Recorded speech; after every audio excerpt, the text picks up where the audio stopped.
رواداری اور غیر مسلم۔ رواداری کے بغیر انسانی معاشروں میں امن ممکن نہیں۔ دوران مطالعہ کچھ ایسی چیزیں مطالعے میں آتی ہیں کہ انہیں بیان کر کے دل کو سکون ملتا ہے۔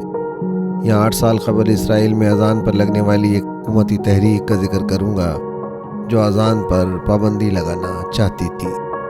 اسرائیلی حکومت نے مسجدوں سے لاؤڈ سپیکر سے اذان پر پابندی لگائی تو مسلمانوں نے یروشلم میں اپنے گھروں کی چھتوں سے اذان دینا شروع کر دی۔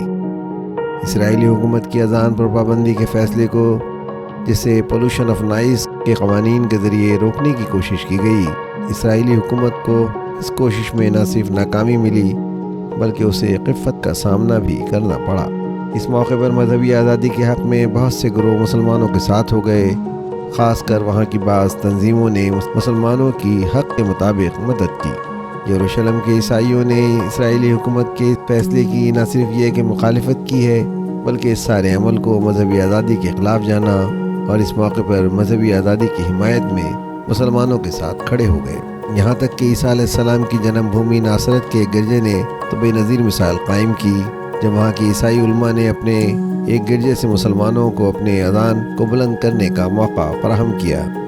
یہ بطور احتجاج ایک عمل تھا تاکہ کسی کی مذہبی آزادی پر حرف نہ آئے۔ اس عمل کو مسلم دنیا میں جذبہ خیر سگالی کے طور پر لینا چاہیے۔ مذہبی رواداری کے اس رویے کی مثال مسلمانوں کے عمل میں زمانہ قریب میں تو نہیں ملتی، لیکن ہاں پیغمبر صلی اللہ علیہ وسلم کی زندگی میں نجران سے عیسائیوں کے وفد نے مسجد نبوی میں رسول اللہ سے ملاقات کے موقع پر اپنے طریقے کے مطابق نماز ادا کی تھی۔ اس موقع پر رسول اللہ صلی اللہ علیہ وسلم نے ان لوگوں کو منع کیا جو انہیں روکنا چاہتے تھے۔ یوں عیسائی وفد نے مشرق کی طرف منہ کر کے مسجد نبوی میں نماز پڑھی۔ سیرت ابن ہشام، صحابہ کرام کنیسہ یعنی سینگاگ گرجے میں نماز پڑھ لیتے تھے، اگر وہاں مجسمے رکھے ہوں تو نماز پڑھنے سے اعراض کرتے تھے۔ اس قسم کی صورتحال اس وقت پیش آتی جب مسلمان خیر سگالی کے طور پر عیسائیوں اور یہودیوں سے ملاقات کرتے تھے۔ عام طور پر عیسائیت کے پیروکاروں میں رواداری اور برداشت زیادہ نظر آتی ہے۔ مغربی ممالک میں مسلمان عیسائی عبادت گاہوں کو خرید کر حکومت کی اجازت سے گرجوں کی جگہ مسجد بنا لیتے ہیں۔ اس عمل میں عیسائی کمیونٹی بالعموم اعتراض نہیں کرتی۔ خیال رہے کہ اس وقت ویٹیکن ماضی کے نظریات و خیالات کے برعکس محمد صلی اللہ علیہ وسلم کو عرب معاشرے کے لیے محدود معنوں میں نبی بھی تسلیم کر لیتی ہے۔ آج ان کے اہل علم اور پادری حضرت محمد صلی اللہ علیہ وسلم کا ذکر بالعموم عزت و احترام کے ساتھ کرتے ہیں۔ کم از کم آپ کو ایک ریفارمسٹ کی نگاہ سے تو ضرور دیکھتے ہیں۔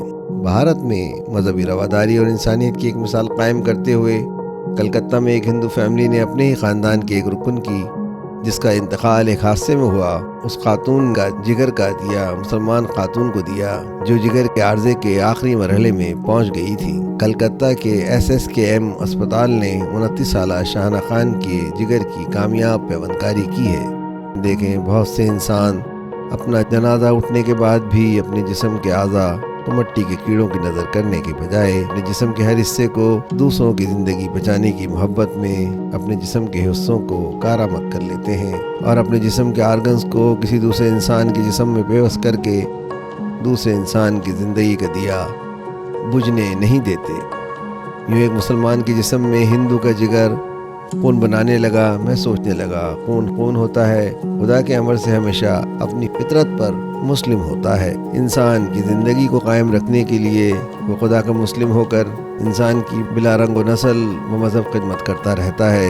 دنیا میں امن قائم کرنے کا ایک ہی طریقہ ہے، جیسے ہندو اور مسلم کا خون اور جگر ایک دوسرے کے لیے کارآمد ہیں، ویسے ہی ہندو مسلم کا مل جل کر رہنا بھی اس زمین پر امن کے لیے کارآمد ہو سکتا ہے۔ اپنی آج کی گفتگو کو نابغہ مسلم اسکالر ابوالکلام آزاد کی اس بات پر ختم کرتے ہیں۔ آپ نے تاریخ کے ایک اہم موڑ پر کیا خوب کہا تھا کہ آج اگر ایک فرشتہ آسمان کی بدلیوں سے اتر آئے اور دہلی کے قطب مینار پر کھڑے ہو کر یہ اعلان کرے، سوارج 24 گھنٹے کے اندر مل سکتا ہے، بشرطے کہ ہندوستان ہندو مسلم اتحاد سے دستبردار ہو جائے، تو میں سوارج آزادی سے دستبردار ہو جاؤں گا، لیکن ہندو مسلم اتحاد نہیں چھوڑوں گا، کیونکہ اگر ہمیں سوارج نہیں ملا یہ ہندوستان کا نقصان ہوگا، لیکن اگر ہندو مسلم اتحاد قائم نہ ہو سکا تو یہ عالمی انسانیت کا نقصان ہوگا۔ رواداری کے بغیر انسانی معاشروں میں کسی بھی خیر کی توقع رکھنا عقل و شعور کے ساتھ ظلم ہے۔ رواداری کے بغیر مذہب کی تعلیمات یا اس کی دعوت بھی آخری درجے میں غیر مؤثر ہو جاتی ہے۔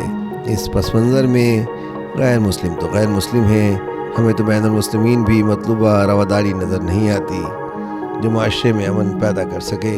اس صورتحال میں مسلمانوں کو امن قائم رکھنے کے لیے رواداری کا سبق دینا مشکل ترین کام ہے۔ آواز و پیشکش سراج الدین۔